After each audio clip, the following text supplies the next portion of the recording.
this sa seniors. What can you say lang na on your first game, kung nalagad with your seniors team? Yun nga, okay naman, pero syempre unang panalo pa lang, ang haba pa ng season, so syempre walang dapat magpapakampante, tapos puro trabaho lang kami din.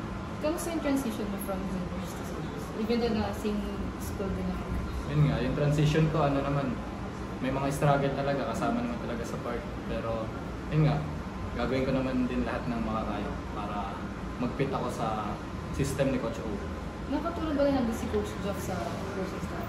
Syempre. Adjustment Lalo nung nakakatulong. Pag may mali ako, so siya lagi nagsasabi. Tapos, same lang din naman halos yung system nila. Tapos, yung mga defense namin, siya din nagtuturo. So, mas napapadali sa akin. Nakakatulong. Mark, kumusta lang yung experience na yun nga, first game mo sa seniors pero babad ka na, kumbaga may napakita na meron tiwala sa'yo si Coach Olsen?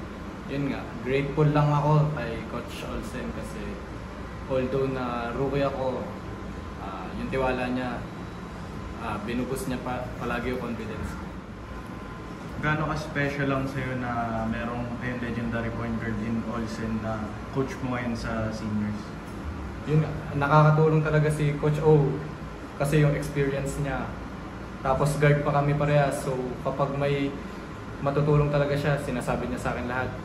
Siyempre nakikinig ako kasi sobrang experience niya, alam naman natin. Coach, ano masabi niyo sa performance ni Mojo? Well, nakita ko na yun sa Juniors. sa juniors.